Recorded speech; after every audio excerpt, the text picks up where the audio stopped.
Should we save money even when we are in debt? It's a question that weighs heavily on many minds. Today, let's uncover the answer together. Hey everyone, welcome back to my channel. I'm Nora, and I'm all about sharing practical tips to improve our lives. Let's dive right in. Debt is a part of life for most people nowadays. Statistics show that about 77% of American households carry some form of debt. How you manage that debt can either weigh you down or open doors depending on your financial skills. In this video, we're focusing on two key areas: paying off debt and saving money. You might have heard of the 50-30-20 method.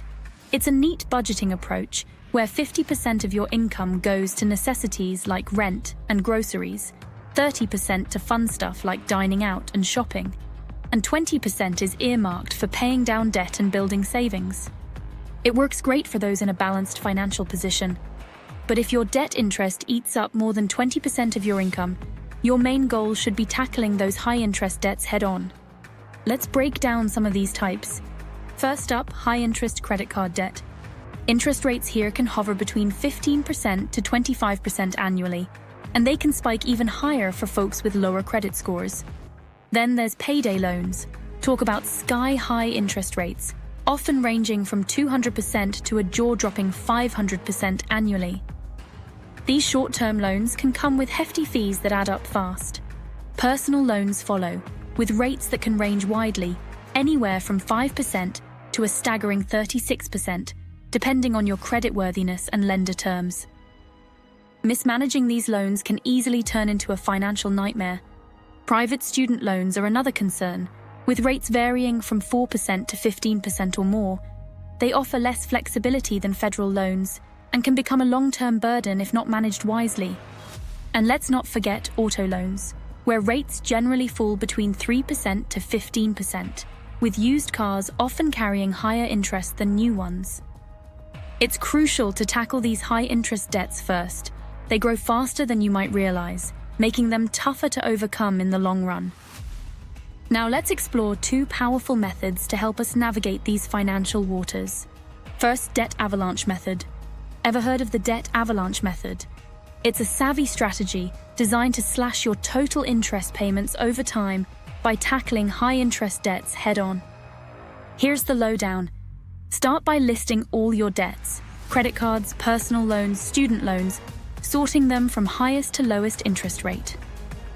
Pay the minimum on all debts to stay in the clear with your credit score. Then throw any extra cash at the debt with the highest interest rate. Once you've knocked out the highest interest debt, take everything you were paying on it, both the minimum and extra, and redirect it to the next debt on your list. Rinse and repeat until you're debt-free. For instance, imagine you've got credit card A, $5,000 balance, 20% APR, personal loan B, $10,000 balance, 12% APR, student loan C, $15,000 balance, 6% APR. Using the Debt Avalanche Method. 1. Start by crushing credit card A. It's packing the punchiest interest rate, 20% APR. 2. Once that's off your plate, funnel all those freed up funds into personal loan B, next in line with a 12% APR. 3. Finally, combine those payments to tackle student loan C until you've wiped the slate clean. Why choose the Debt Avalanche Method? Asterisk, asterisk, save money.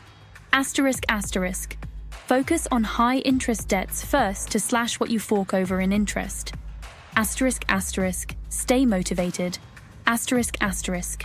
Clearing those high-rate debts early gives you a mental boost to keep charging towards debt freedom. Asterisk, asterisk, efficiency, asterisk, asterisk.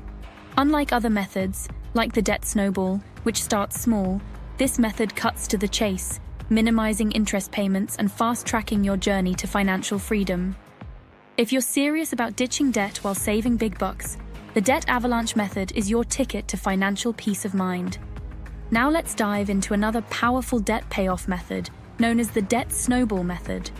This method tackles your debts a little differently than some others.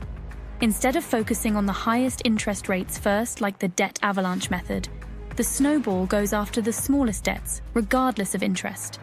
Here's how it works. List your debts, grab a pen and paper, or your favorite spreadsheet, and list all your debts, from the tiniest to the biggest. Minimum payments for the crew.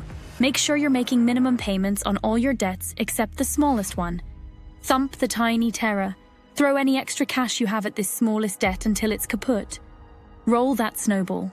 Once that debt's out of the way, take the entire payment you were throwing at it, minimum plus extra, and put it towards the next smallest debt on your list.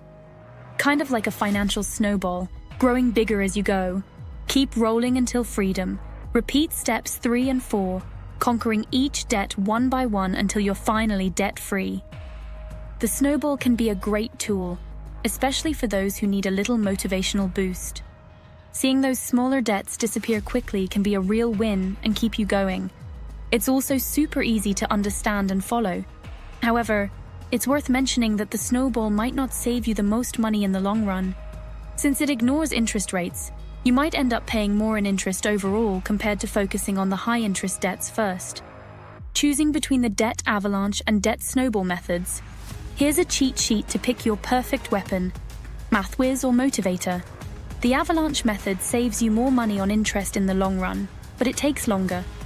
The Snowball method gets you pumped with quick wins, even if it costs a bit more overall. Long game or gotta see it to believe it. Avalanche is all about future savings, while Snowball gives you the satisfaction of seeing debts vanish fast. Logic lover or emotional powerhouse, Avalanche is pure financial strategy, while Snowball focuses on the psychological boost of seeing progress. Consider what drives you best, whether it's financial logic or emotional satisfaction, and choose the method that aligns with your personality and goals. Now let's tackle the big question. Should we save money even when we're in debt? The answer is a resounding yes. Think of this savings as your emergency fund. Having some money set aside can help cover unexpected expenses like car repairs or medical bills without needing to take on more debt. It's all about financial security. Savings provide a safety net and reduce stress and anxiety about financial instability. Regular saving also builds financial discipline and good money management habits that will benefit you in the long run. Plus, you might use these savings for a great investment opportunity or to make larger necessary purchases without borrowing. Determining how much to save while you're in debt can be tricky, but a balanced approach can help you manage both debt repayment and savings effectively. Here's how to do it. First, assess your situation. Know your income, expenses, and debts. This is your starting point. Next, build an emergency fund. If you don't already have one, aim for $500 to $1,000 to cover unexpected expenses so you don't rely on credit. Create a budget. The 50-30-20 rule is a good starting point. 50% for needs, for example, housing, utilities, groceries, 30% for wants such as for entertainment, dining out, and 20% for savings and debt repayment. Adjust this based on your situation. Let's say you have a monthly income of $3,000.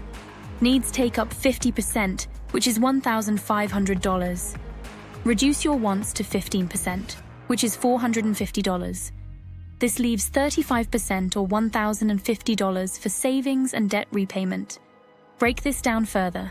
Spend $750 on high-interest debt, save $200 for emergencies, and put $100 into long-term savings. Tips to achieve your financial goals. Here are some tips to help you achieve your financial goals. Track your spending. Consistently track your daily spending to identify areas where you can cut back. Set goals. Set clear goals for debt repayment and savings. For example, aim to pay off a specific debt within a certain time frame. Automate payments. If possible, automate your debt repayments and savings contributions to ensure consistency. Review and adjust. Regularly review your budget and make adjustments as needed. Celebrate milestones to stay motivated. Remember, while cutting out wants entirely might seem like a quick fix, a balanced approach that reduces but doesn't eliminate discretionary spending is often more sustainable. This way, you can pay off debt and save while still enjoying life's little pleasures. That's it for today's video. If you enjoyed this content, please subscribe and hit the notification bell so you'll know when I upload a new video. Thanks for watching.